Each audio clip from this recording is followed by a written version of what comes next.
Hello' friends, তো কেনে আছে আপোনালোকে? জীৱনত সুখী হ'ব খুজিলে কেইটামান কথা কাকো কেতিয়াও শ্বেয়াৰ কৰিব নালাগে। আৰু আজি আপোনালোকক কেইটামান চাৰিটা কথা ক'ম। এই চাৰিটা কথা জীৱনত কেতিয়াও কাৰো লগত শ্বেয়াৰ নকৰিব। তো ব'লক ভিডিঅ'টো আৰম্ভ কৰোঁ। প্ৰথম কথা, আপোনাৰ ফিউচাৰ গ'লৰ কথা কেতিয়াও কাৰো লগত আলোচনা নকৰিব। কাৰণ যেতিয়া নেকি আমি ফিউচাৰ গ'লৰ কথা কাৰোবাৰ লগত আলোচনা কৰোঁ, তেতিয়া কি হয়, ফিউচাৰ গ'লটো এচিভ কৰাৰ পিছত যিটো আমাৰ ফূৰ্তি থাকে, সেইটো আমি যেতিয়া নেকি কাৰোবাৰ লগত আলোচনা কৰোঁ, তেতিয়াৰ পৰাই আমাৰ সেই ফূৰ্তিটো অনুভৱ হৈ থাকে, যাৰ ফলত ফিউচাৰ গ'লটো এচিভ কৰিবলৈ আমাৰ ইচ্ছা আৰু আকাংক্ষাটো লাহে লাহে কমি গৈ থাকে। সেইকাৰণে নিজৰ ফিউচাৰ গ'লৰ কথা কাৰো লগত কেতিয়াও আলোচনা কৰিব নালাগে, আৰু যেতিয়া নেকি ফিউচাৰ গ'লটো এচিভ হৈ যায়, তাৰপিছতহে বেলেগৰ লগত সেই বিষয়ত আলোচনা কৰিব লাগে।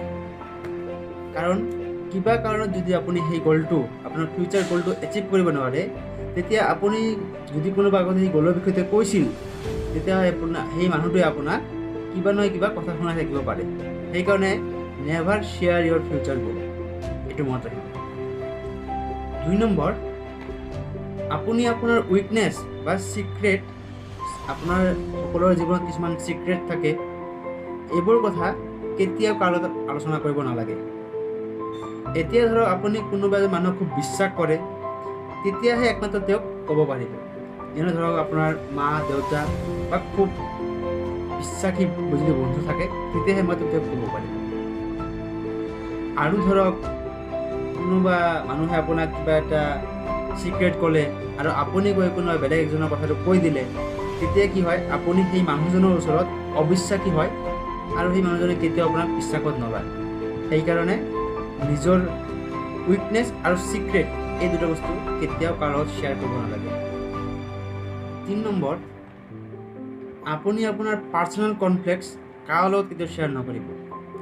ধৰি লওক আপোনাৰ আৰু আপোনাৰ ৱাইফৰ মাজত কাজিয়া লাগিলে, আৰু আপুনি সেই কাজিয়া লোৱা ঘটনাটো আপোনাৰ বন্ধু বান্ধৱীৰ কথাটো ক'লে, কিন্তু পিছত যেতিয়া নেকি আপোনাৰ আৰু আপোনাৰ ৱাইফৰ মাজত কাজিয়াটো শেষ হৈ যাব আৰু আপোনালোক দুজনৰ মিল হ'ব, তেতিয়াও কিন্তু আপোনাৰ সেই বন্ধু বান্ধৱীবোৰে আপোনাৰ ৱাইফক বেয়া বুলিয়ে ভাবিব, আৰু ইয়াৰ পৰা নতুন নতুন সমস্যাৰ সৃষ্টি হ'ব পাৰে।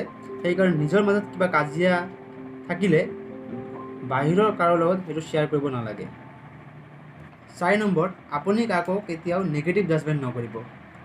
এতিয়া ধৰক কিছুমান ফ্ৰেণ্ড চাৰ্কেলৰ মাজত এনেকুৱা ফ্ৰেণ্ড থাকে যে কিছুমানে খুব লেকচাৰ মাৰি থাকে।